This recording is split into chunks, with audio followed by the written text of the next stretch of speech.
Ibihe byiza wowe udukurikira hano kuri Aizo TV, ukunda ibiganiro byacu, ukunda ibiganiro tugenda tunyuza kuri iyi channel. Uyu ni wa mwanya mwiza tuba tugarutse kugira ngo tugende tuganira ibintu bimwe na bimwe, turebera hamwe ibyo twakora tukagira ubuzima bwiza. Ikiganiro cy'uyu munsi rero tugiye kurebera hamwe impamvu zimwe na zimwe zitera umugongo cyangwa se zituma umugongo wawe ubabara, hanyuma turebe umuti wagukiza umugongo, umuti nyawo ukiza umugongo.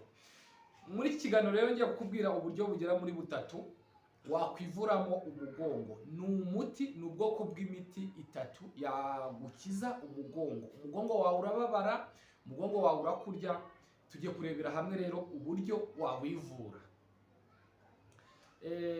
Umugongo rero ni urugingo umuntu agira, rukaba rufite umumaro udasanzwe ku mubiri w'umuntu, kuko igihe waba warwaye umugongo hari imirimo yawe imwe n'imwe yaba yarangiye. Ntasinzi niba ushobora gukora imirimo imwe n'imwe, imirimo yo kwikorera, yo kunama, yo gukora imirimo imwe n'imwe. Rero reka tuganire rero ntatinze. Umugongo ubundi ni iki cyatuma umugongo uwurwara, cyangwa se ni izihe mpamvu zimwe n'imwe zitera kubabara umugongo, cyangwa se ni izihe mpamvu zishobora gutuma urwara umugongo? Ni izihe? Batubwira yuko mu mpamvu zishobora gutuma umuntu arwara ababara umugongo harimo ukwiyongera kw'ibiro. Niba uri kugenda ubyibuha umubiri wawe ugira ibiro byinshi, urutirigongo narwo rugenda runanirwa, ibyo biro biri kwiyongera nyine bigenda bibongamira umugongo, ukumva utangiye kuribwa umugongo, utangiye kubabara umugongo. Iyo ni impamvu ya mbere. Impamvu ya mbere ni ukwiyongera kw'ibiro. Impamvu ya kabiri bishobora kuba ari ikimenyetso cy'uko urwaye indwara zimwe na zimwe. Hari indwara ushobora kurwara zigatuma n'umugongo wawe ukurya. Bikumvikana? Hari indwara zimwe na zimwe, cyangwa se hari indwara ushobora kurwara cyangwa se ushobora kuba urwaye zishobora gutuma umugongo wawe ukurya. Rero mu mpamvu zimwe na zimwe zishobora gutuma umugongo wawe ukurya, hakaba harimo izo ndwara ushobora kuba urwaye. Aha ngaha batubwira ko mu ndwara ushobora kurwara hanyuma zigatuma umugongo ukurya ni indwara y'impyiko. Impyiko rero iyo uyirwaye ituma umugongo ukurya. Iyo ni impamvu ya kabiri ishobora gutuma umugongo wawe uhora ukurya, wumva ukubabaza. So impamvu ya gatatu rero, kuba ukunda kwicara ku ntebe, haba mu kazi haba ahariho hose uba uri, mu buryo bubangamiye umugongo, ukaba wicara mu ntebe ikaba ituma noneho umugongo wawe ukurya. Iyo ntebe rero ishobora gutuma umugongo wawe ukurya bitewe n'uburyo ibiteye, bitewe n'uburyo uba wiyicayemo utabizi. Intebe wicaramo nayo ishobora gutuma umugongo ukurya. Hari intebe wicaramo, ubundi bakubwira ko niba ugiye kwicara mu ntebe ugomba kwicara mu ntebe ituma umugongo wicara ukarambuka neza. Hari intebe rero ziba zigaramye gutya, hari intebe ziba zimeze ukuntu cyangwa zihengamye zimeze ukundi. Intebe nziza yo kwicaramo ni ya ntebe uricaramo ukumva umugongo aha ngaha urutirigongo rurarambutse, ntabwo rwihese, ntabwo ukumva ko urutirigongo rutekanye. Iyo niyo ntebe rero ishobora gutuma utababara umugongo iyo uyicaramo igihe kinini. Rero niba ushaka kugira ngo wirinde ububabare bw'umugongo, icara mu ntebe nziza. Mu mpamvu rero zimwe na zimwe zishobora gutuma ubabara umugongo harimo n'intebe wicaramo. Icya gatatu, icya kane, kuba akazi ukora ka buri munsi, akazi kagutunze ka buri munsi, gashobora kuba kagusaba kwikorera, guterura ibintu biremereye. Ndabaha urugero nk'abantu bariya bita bakarana ingufu, bariya bikorera imizigo. Bari abantu bikorera imizigo birashoboka ko imigongo yabo yazajya ibarya. Rero mu mpamvu zishobora gutuma umugongo wawe ukurya harimo kwikorera imizigo cyangwa se guterura ibintu biremereye buri munsi. Iyo ni impamvu ya kane. Guterura ibintu biremereye mu kazi kawe, akaba ariko kazi kagutunze. Icya gatanu rero ugomba kumenya gishobora gutuma umugongo ukurya, bishobora guterwa ngo n'inkweto wambara. Inkweto wambara cyane cyane ku bamama, ku bagore, ku bakobwa. Izi nkweto bita hotalo, izi nkweto zifite taro ndende, ziriya nkweto zishobora kubongamira umugongo wawe. Hari inkweto zifite taro ndende n'inkweto zifite agataro gato, ziriya zose zabongamira umugongo wawe. Ubundi bakubwira yuko inkweto nziza yo kwambara itashobora kubongamira umugongo ari inkweto ifite santimetero zitarenze, ziri hagati ya santimetero 3 kugeza kuri santimetero 5. Kwambara inkweto nziza idashobora kubangamira umugongo wawe ni inkweto ifite santimetero 3 kugeza kuri 5. Ubwo rero igihe wambaye inkweto ifite santimetero 20 cyangwa 10 cyangwa 10, ibyo byose umenye yuko bishobora kuzagutera kubabara umugongo.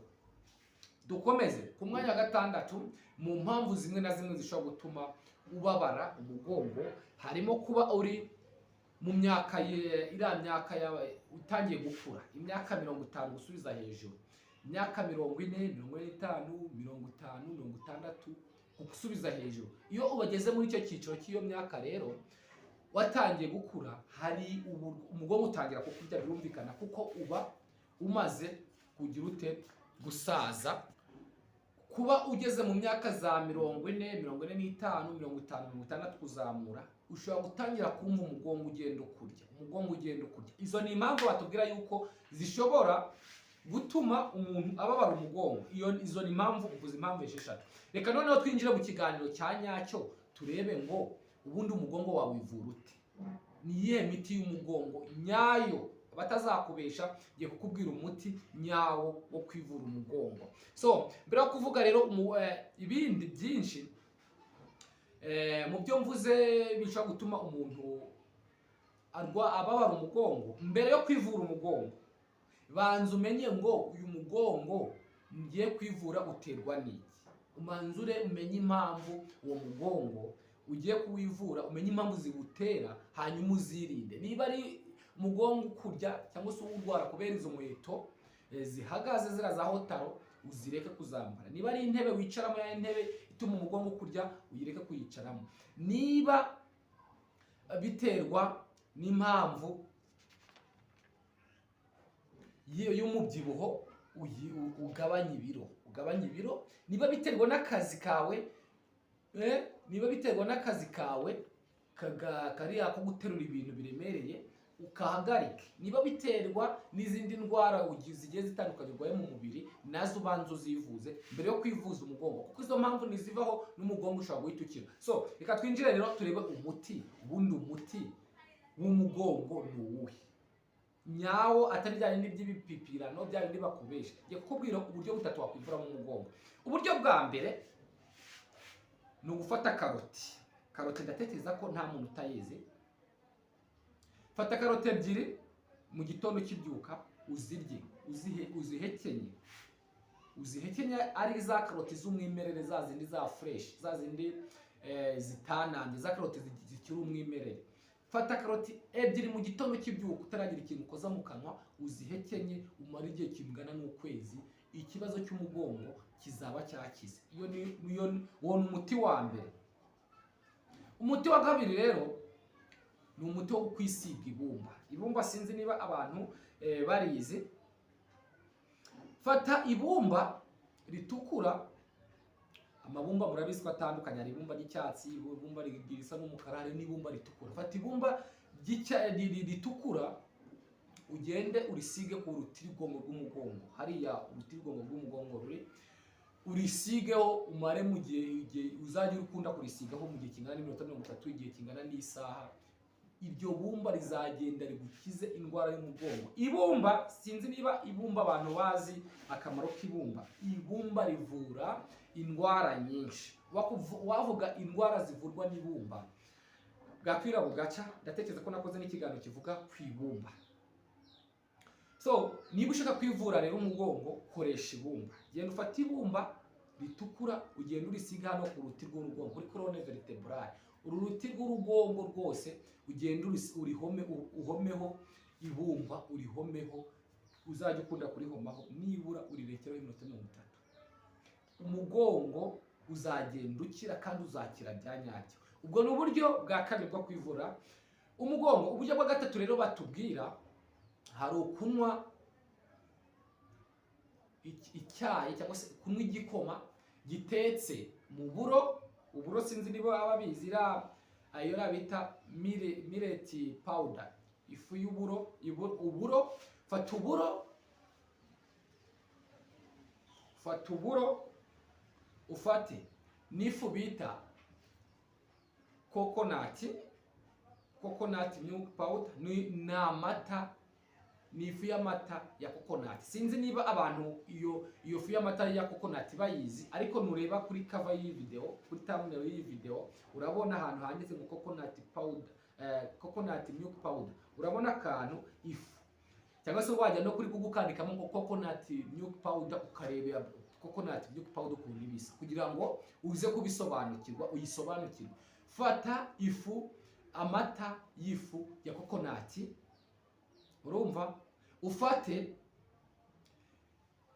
n'ifu y'ikimera bita time. Sinzi niba ikimera bita time abantu bakizi, nacyo ushaka kukimenya wajya muri Google ukandikamo ngo time powder, uraza kubona time powder cyari. Iyo fu ya time urahita uyibona. Ibyo bintu bitatu mvuze rero, uburo, ifu y'amata ya coconut, ugafata n'ifu ya time, iyo ubishize hamwe bivura umugongo. Mbere na mbere rero turamanza turebe tuti ubikora gute, ariko ntarinjira kukubwira ukuntu babitegura, reka manze munyuriremo buri kimwe akamaro gifite.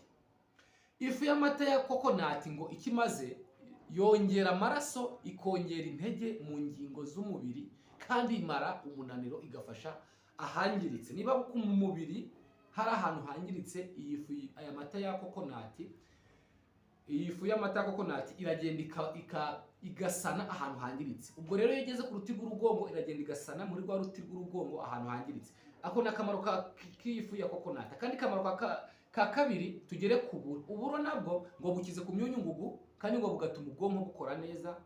Ngo mu bigize umugongo rero bifasha, noneho bigafasha kugenda gusana hariya mu ruti rw'urugongo.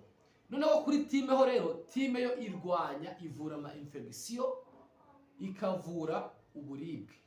Ibyo byose rero iyo bishize hamwe bikora umuti w'umugongo. Biwukora gute rero? Ukuntu bikora, ushaka kugira ngo ukore nk'umuti, ufata